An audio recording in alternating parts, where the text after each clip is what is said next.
Yeah, welcome everybody to another webinar brought to you from us at Satori. This month's webinar, we're focusing on the topic of closing the control gaps and ensuring organizational resilience. So the idea really being that we wanted to share with you what we typically see out there, and in fact use real case study and a number of cases and examples of actual customers that we work with every day, and what they typically pick up through the process in examining their control gaps and what they do about it. Of course, we've anonymized all the names, so not to worry about that. But looking forward to sharing that with you and giving you some insights as to what we typically see out there. Once again, I'm joined by Troy Nicholson. Troy is a director and a co-founder of our business. Has been with us for 20 years plus, Troy, I think. So it's been a while. Looking forward to the chat. I'm Mark Bookhatz, and I look after our growth markets and strategy for the business. So let's get this going. Before I get started into the content, of course, this is a live Zoom session. I think by this stage, everybody is well acquainted with the Zoom technology, I should hope. There's a Q&A function in your panel. We really would welcome questions and encourage you to ask as many questions as you can during the session. And we will look to answer as many as we can, squeeze into the half an hour towards the end. If we don't, we'll look to post them subsequent to that, but really would appreciate anything that you would want to ask or comment on.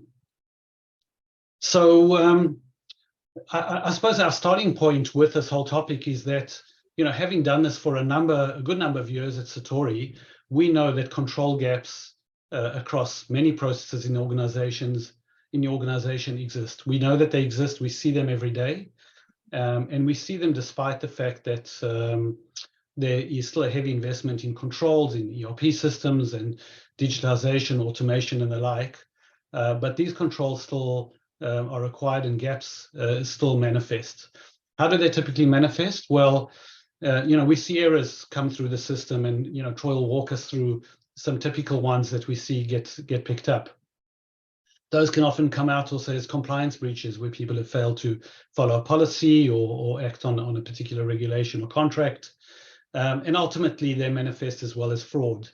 In our experience, fraud typically is something that doesn't start off as such. It often is the way people exploit control gaps that they pick up in their working environment, and then slowly sort of open up those gaps to commit frauds that, you know, typically don't start off with that intent in mind, or at least don't start off in a major way. Our take on this really is that there are really two types of organizations.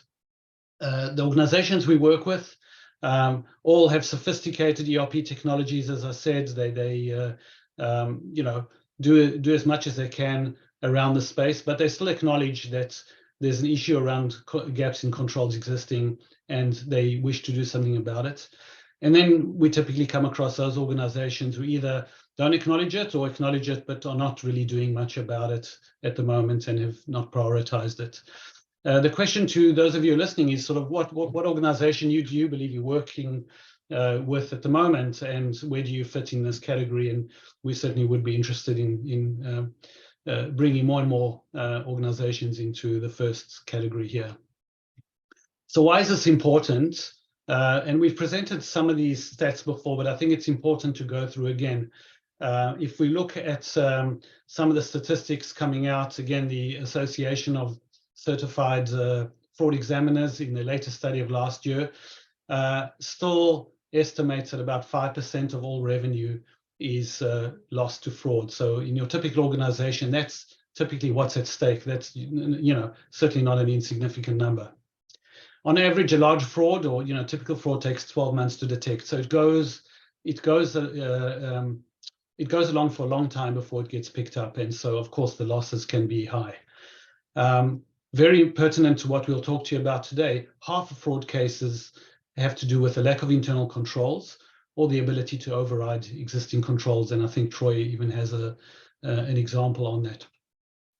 Of course, the average value is high, and that's purely, typically because it takes so long to pick up. And, again, based on what we see out there and backed up by the ACFE, the biggest contributor to fraud, unlike what you see in the media, it's not all these external scams and all of that. Of course, that's important and you need to guard against it.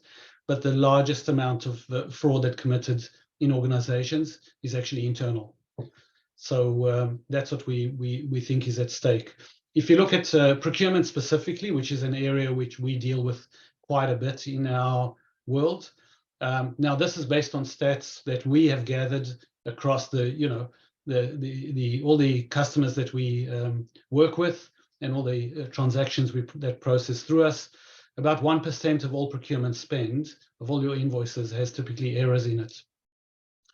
Duplicates, which is often probably the most important part of this, alone can count for anything between 0.5% to 2% of all your invoices. So that's a significant amount, and I'm sure if you all just did a back of an envelope calculation on your own procurement, would see that that's not something that you can ignore. On average, most organizations, if they don't pick it up immediately, will take around 22 days to correct or recover from a duplicate invoice that needs to be now refunded or credited and dealt with, and that's expensive and lengthy. Very importantly, but often underestimated, is that the health of your vendor master file within the procurement organization is really critical in being able to shore up against these control gaps. And in our experience, anything between 3 and 5% of your master files will have errors, missing information, incorrect data, duplications, and the like. So this really is important. What we typically see out there and what we're trying to prevent organizations from getting to is we don't want you to wait for the point at which you're actually facing some sort of regulatory fine or maybe an adverse audit finding, which really can turn an organization on its head, and ultimately fraud, as I spoke about. The cost associated with that is certainly much more than just the original loss. The kind of operational disruption, the remediation cost to recover from those things, and even the reputational damage in some cases can be very high and very disruptive to your organization. You don't need to get into this point. There's a lot of stuff that you can do today to ensure that your controls are healthy and prevent you from getting into this situation. So that's really why we wanted to talk to you about it today. Now, before I hand over to Troy, what we thought we would do is just quickly run a poll and just get some insights and some feedback from everyone on the call around how you typically see your own organization in this space. So I'm just going to launch a poll. Hopefully you can see that in front of you. And really the question is about your own continuous monitoring and how well embedded is this in your organization. We're not connecting these results, it's all anonymized, but we're really interested to see how many of you out there either use it or don't use it, and if so, how much you plan to do. So I'll give it a few seconds, a bit more time for people to enter their results. I know that some of the answers are a bit lengthy, and then we'll share it in a few seconds.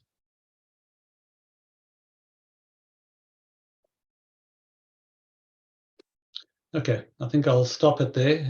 Apologies if I'm cutting anybody off as you're about to answer. So let me end the poll and share the results. Hopefully you can see that in front of you. Troy, maybe just nod, tell me you can see it there.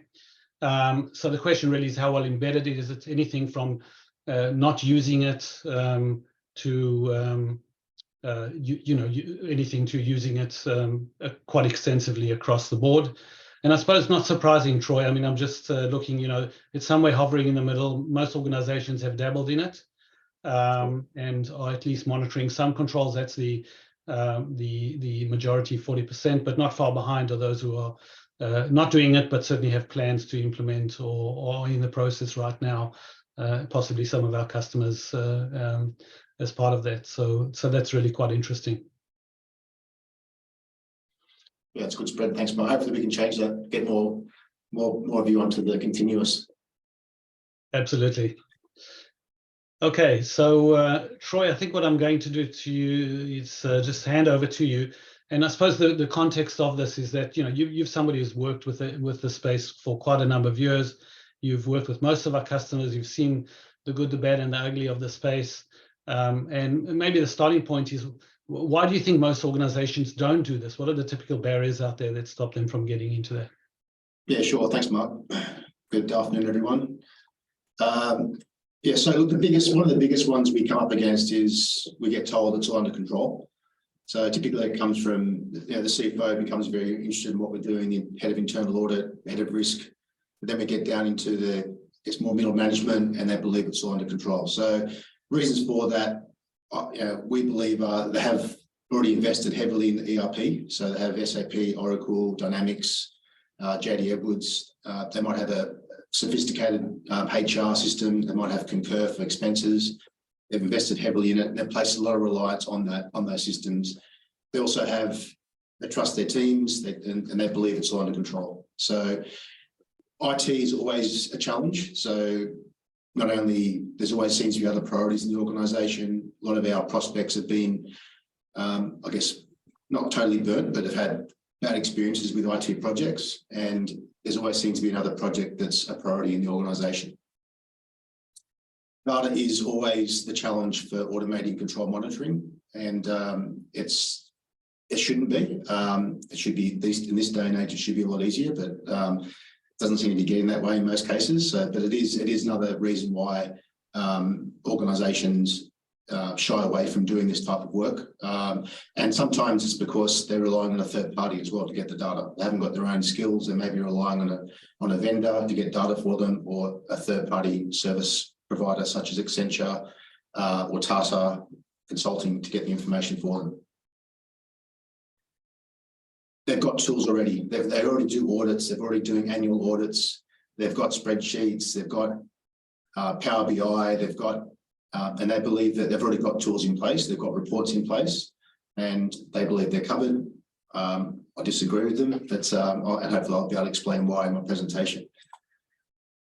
One of the ones that does surprise me is that assurance is undervalued. It's very hard to put a price on assurance until something goes wrong. So, the business case for CCM, it always needs to be, or most cases needs to be, on a dollar return. And that's often a focus around duplicate invoices and duplicate payments. But, it's much more than just duplicate payments. So, the assurance part does surprise me. It tends to be undervalued in the organisation in terms of building a business case for CCM. There's always pushback from first line because they believe they've got it covered. They've got a day job. They're already doing all this stuff. You're wasting my time. And we've got ways in which to help them, bring them on the journey. But it is a barrier to getting something like CCM up and running in your business. So I guess what Mark spoke about in his intro was around, we've collated 3 business cases today, 3 case studies of real live customers and what they're finding in their continuous monitoring work.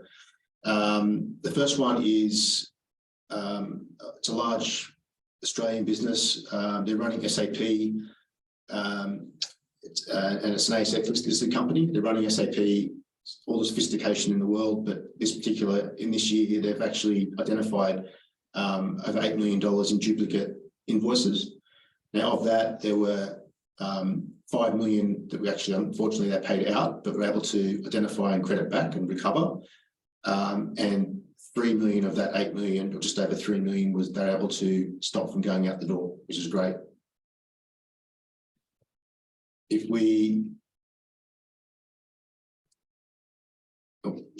look at just the month of April this year, this particular report here, you'll see, I'm not sure if you see my cursor, but this is from the investigation of the exceptions in our system. The operator has followed up the exception of each of those potential duplicate invoices, and they've allocated an issue, action, and root cause as a finding for each of the exceptions, and then that rolls up into this dashboard. So we can see the root cause of those exceptions were data entry errors, and they could be typing errors. They could be that customers have upload of invoices in the back end. So not all the invoices go through the front end of SAP. They may be uploaded. It could be a scanning issue as well. And the action was actually a credit note or reversal. So there's 138 invoices they credited or voided or cancelled at a total of $545,000 for the month of April 2023. So Troy, just a question from me on this. So I'm familiar with the organization that we're speaking about. Again, I think as mature and as sophisticated a company as you'd get out there, latest ERP technologies, and something like a duplicate invoice. There will be controls in SAP, of course. How does this stuff still slip through and land up on our dashboards? Sure. So they will have a lot of our customers. They have 3O matching. They have the ERP will have a duplicate invoice check, but typically that only matches on exact invoice number, date, amount, vendor. So if you had a typo with the invoice number, or you had a dot after the invoice number, or a slash, or an A, or a B, if you posted that invoice against a different supplier, then you wouldn't pick it up inside your ERP. Also, I've seen where ERP will alert the operator that's a duplicate invoice or duplicate transaction. Do you wish to proceed? And the operator just presses yes through not maliciously. You just do it. Maybe they're getting through their work, they've lost concentration. They hit yes, I want to proceed, and then the duplicate transactions entered into the ERP system to potentially be paid. Right. So you can't just rely on the ERP to check up on. So we use multiple combinations and fuzzy logic to look for the potential duplicate invoices. Great. The next example, case study 2, I've put in around corporate cards. So again, the same. This is looking over this calendar year, so January 2023 to this week. And you can see the issue, this is also showing root cause, issue, and action. So we can see this particular customer has some data quality issues that they've identified. There's a number of tests that are running there, but I'm just going to highlight a couple of them for your attention today. The first one was there's some duplicate card holders. So for some reason, one person's ended up with two people have ended up with multiple cards. So that's was great. They identified that and able to sort that problem out. There was 8 occasions where an employee had breached policy 3 consecutive times in a 12-month period. So what that's looking for there is across all policy tests. If they've breached it 3 times, it'll then each time they do breach it, they get cancelled. The cardholder should get a call or an email to get cancelled to explain what they've done wrong and point them in the right direction in terms of the policy and the rules.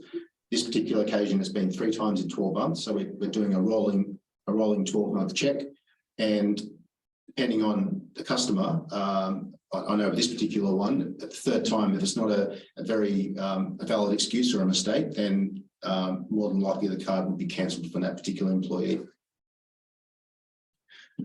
There were two transactions where there were employees that had charges against their card when they've actually left the company. So sometimes what happens is a card could have a subscription allocated to it, some type of app there the employee's been using, and that could be still being debited. But sometimes it's just that the employee didn't hand the card in.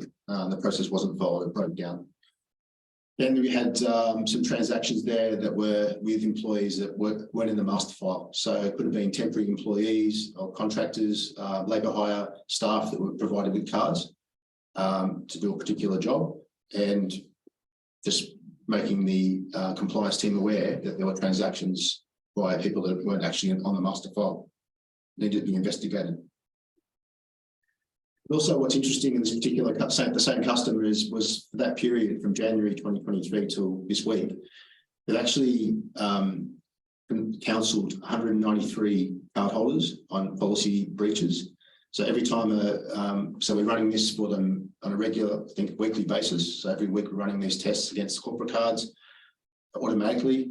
If a breach does occur, it gets investigated, and then the cardholder gets contacted to please explain, or was it a misunderstanding? and reiterate the policy to the cardholder to make sure they understand and they're following the policy. So this customer over that period, they've actually counselled 193, but there was no disciplinary action over that period, which is good.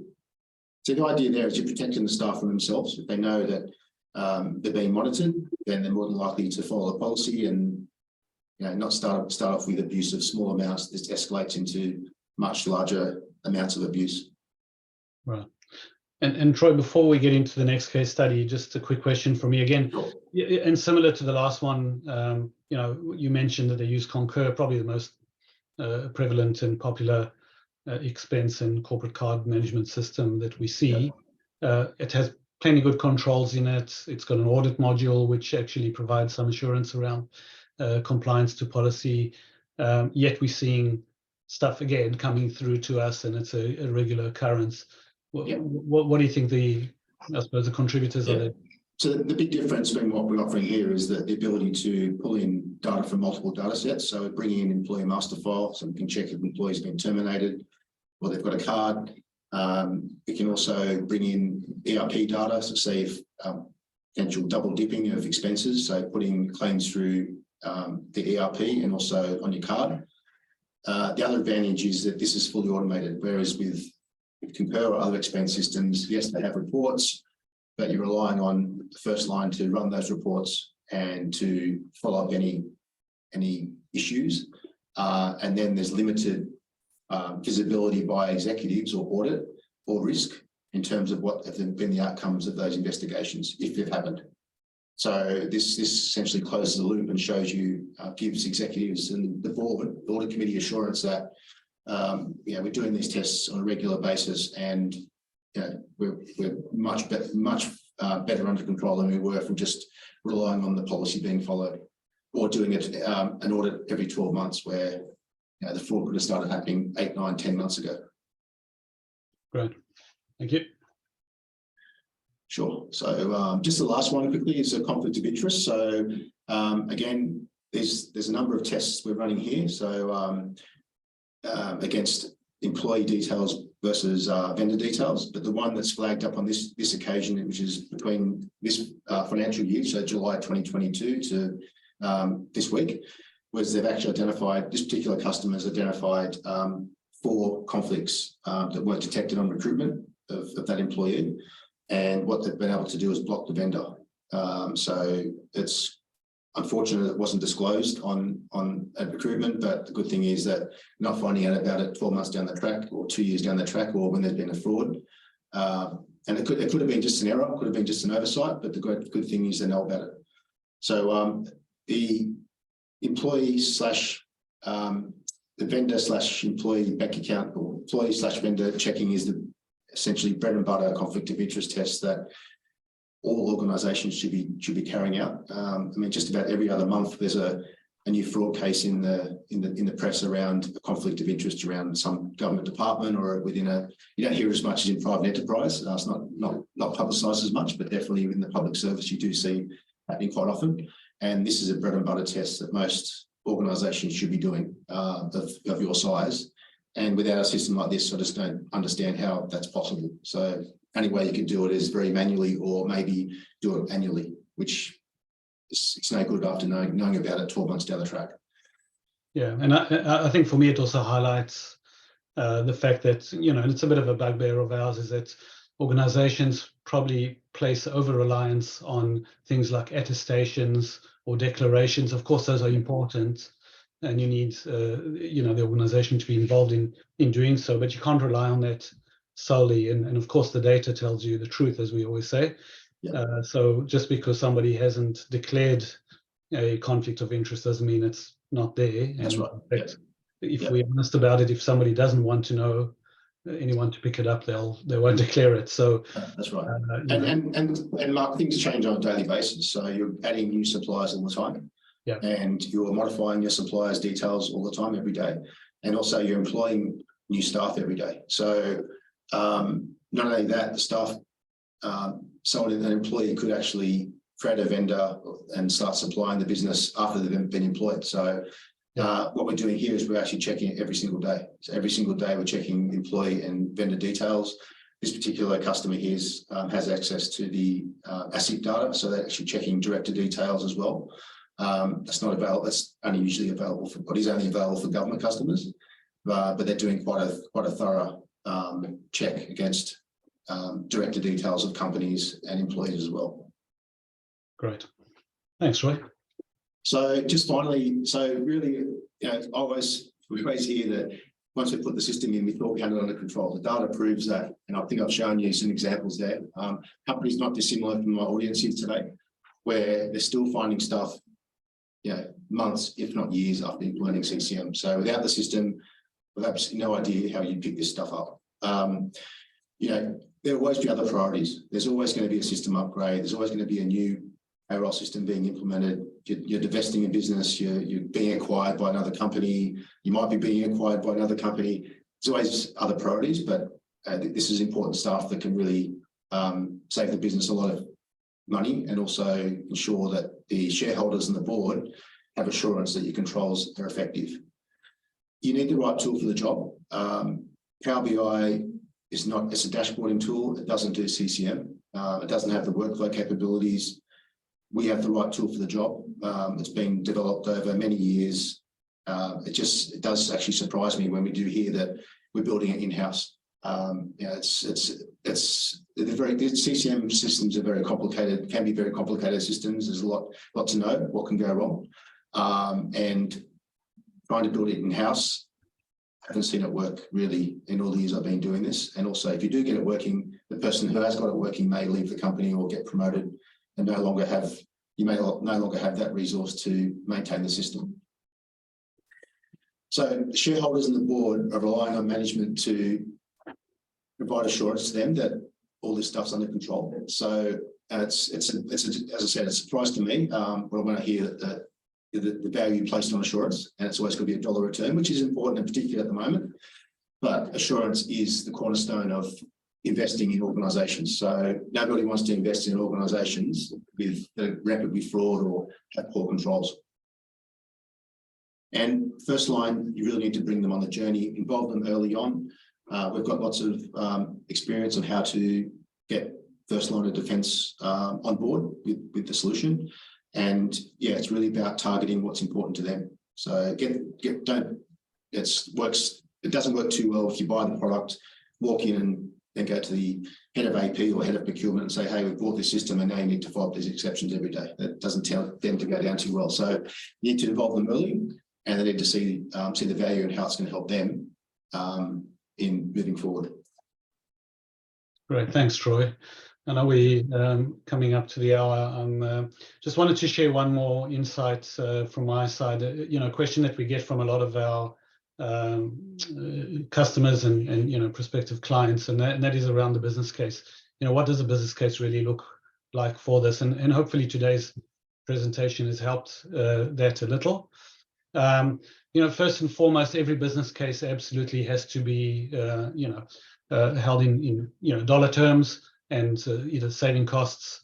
And so it's quite clear to us from what we see out there that the protection against financial leakage, as Troy mentioned, things like duplicate invoices alone typically will easily stand up any business case in this space quite easily. The cost of obviously non-compliance and ultimately fraud can be really very costly for organizations. If you put that into a business case, it does stand on its own legs.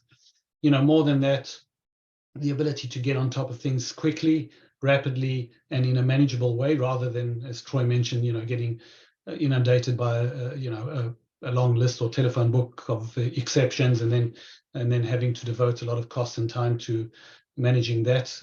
This way, it's manageable on a day-to-day basis. The automation of this type of thing also really does remove costs out of the system, because a lot of the checks that we're talking about here would be performed by you in your organizations, but are probably quite labor intensive.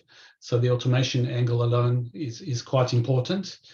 And also the reduction of audit costs. We're probably still not seeing enough of the fact that organizations running this understand that the internal audit effort around running those same tests, even if it's part of an annual or every second year audit of, let's say, procure to pay, the fact that the audit department still runs the same tests that we're running, sometimes defeats the purpose. These tests are running all the time. Audit can rely on them, and obviously then just get on with the process of making recommendations around improvements and looking at more strategic areas in the business as well. No business case around this is complete without, talking about the benefits of better assurance and, risk management and compliance. Of course, that's a critical aspect, sometimes difficult to put dollar values on, but really important, and ultimately resilience. And I think in this day and age, there's no organization that doesn't want to know that it's doing whatever it can to build resilience into its people and processes, especially in these times. And so the stats that we provided earlier on, and we'll share with you, certainly can be used as part of this. The top one alone, just around 1% of procurement, the ability to target that amount in any organization will stand up a business case like this very easily. So have a chat to us if you're interested, but certainly we know that this is quite an easy business case to get past. So I think with that, we just clocked over the hour. Got a couple of minutes just to answer some questions. So for those of you who can still hang around. So we had one question which was answered around sharing this. We will be posting, we will be emailing out a recording of this particular presentation to you and invite you to talk to us if you want anything further, and of course share it with your colleagues. The other question that we had here, Troy, maybe I might pass this on to you, is that somebody's just answering, we're an organization that's about to undertake this journey and seeing that there's a large number of controls that we need to tackle. Where would you suggest we start? So maybe, Troy, you probably more experience with your best place to answer that. Yeah, so I get the biggest question we get asked about at the moment is, what about AI and machine learning? And absolutely, it's something where you could aim to get towards. However, you got to start with the basics. So it's good old fashioned. We always believe procure to pay is the best place to start. Why is that? Because the CFO is going to get he's going to definitely get the dollar return on the duplicate invoices that we identify. So that's going to be great for him if he's going to be signing off and buying this solution. But yeah, starting off with the basics around duplicate invoices and the good old vendor master file completeness and accuracy is where we recommend to start. So not terribly sexy stuff, but that's definitely the place to start. And then as the organisation matures, as we have a manageable number of exceptions that we can deal with, we've got the resources to deal with those, then we can then look at adding more tests, more complexity as we go forward. Great. All right. I know there were a couple of others, but I know we've also run out of time. So we will, as I said, share the recording and look forward to hosting some additional webinars in the coming months.